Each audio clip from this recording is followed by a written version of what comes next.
Hello everyone, my name is Sairaj Dafe and welcome to my project presentation. For this project, I worked on the classic iris dataset, one of the most widely used datasets in machine learning.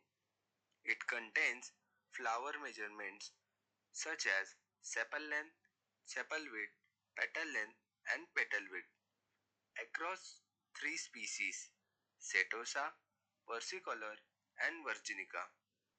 The main question I wanted to answer is, can we build a model that predicts the species of a flower just from these measurements?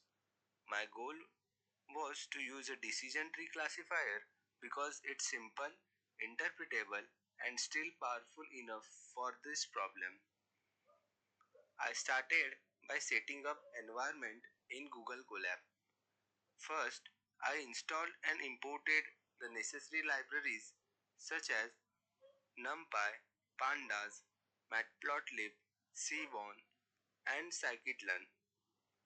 Then I uploaded the dataset CSV file into Colab and loaded it into Pandas data frame. I use commands like .info and .describe to check the structure of the dataset, the data types, and the summary statistics. This confirmed that the dataset was clean and ready for analysis, with 150 rows and no missing values.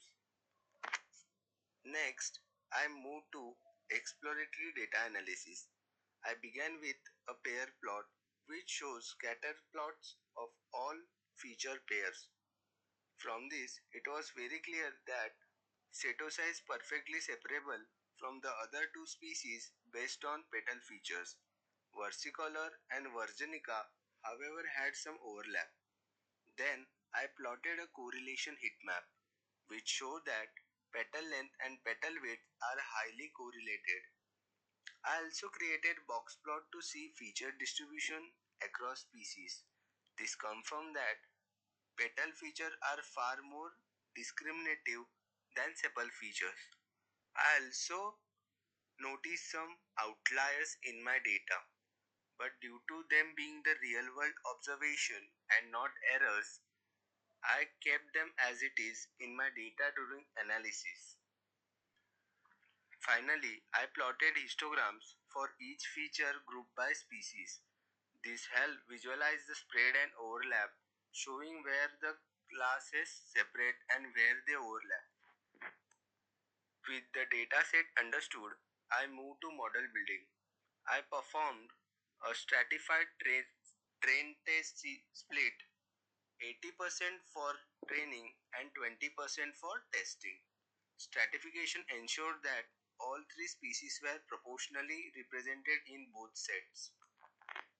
Next, for decision tree, I tuned hyperparameters such as criterion, max depth, mean sample per split, and mean sample per leaf.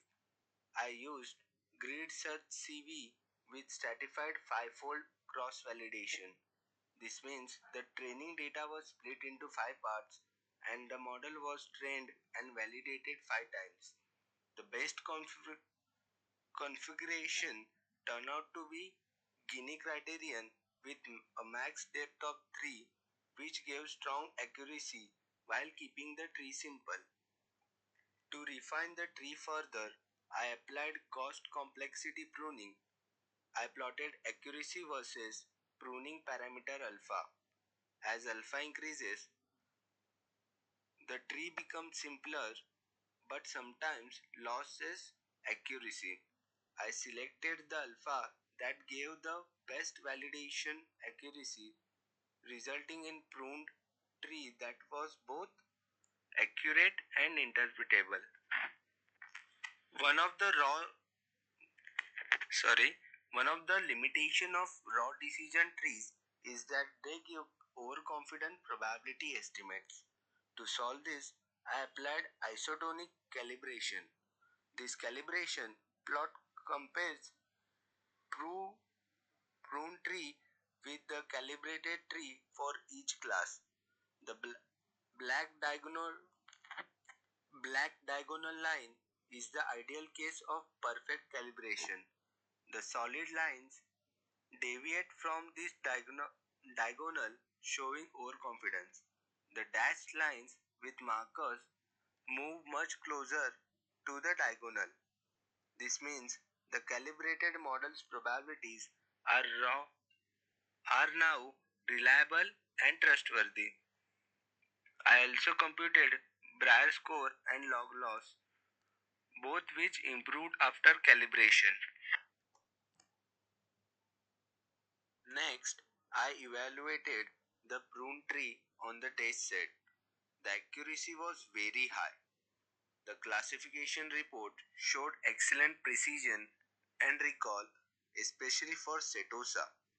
The confusion matrix confirmed that most miscalculations occurred between Versicolor and Virginica, which was expected given their overlap. One of the strengths of decision tree is interpretability. Here I have shown feature importance plot, which showed that petal length and petal width are by far the most important features. Then I have also printed the decision rules, which are human readable if then conditions.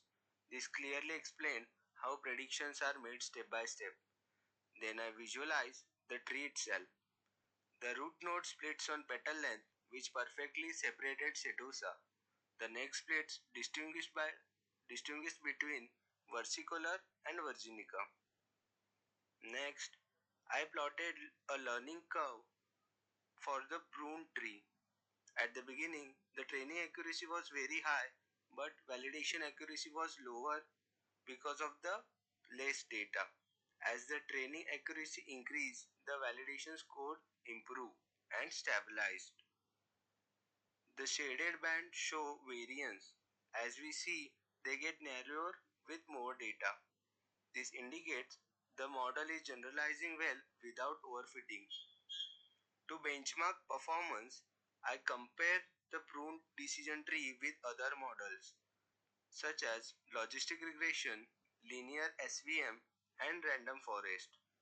All models achieve around 96 to 97% accuracy. The decision tree was competitive with them, but much easier to interpret. Then finally, I visualized the decision boundary using two features, petal length and petal width. The plot clearly shows Setosa being perfectly separated while Versicolor and Virginica overlap slightly. This visualization gives an intuitive understanding of how the model makes prediction. At the end, I saved my final pruned and calibrated decision tree as .joblib file into my output folder. This allows me to easily reload the model and even deploy it in Streamlit app prototype for interactive predictions. The final pruned and calibrated decision tree achieved high accuracy and reliable probabilities and excellent interpretability. This shows even simple models, when carefully tuned, can be both powerful and transparent. Now, I like to show you the Streamlit prototype that I have built for the prediction. Here, as you can see on the screen, we have four measurements inputs. After inputting the values of this measurement, if you click on the predict, it will give you the corresponding class. So here is how we can predict the iris flower species from the four measurements. This is all about my project. Thank you for your precious time. Thank you.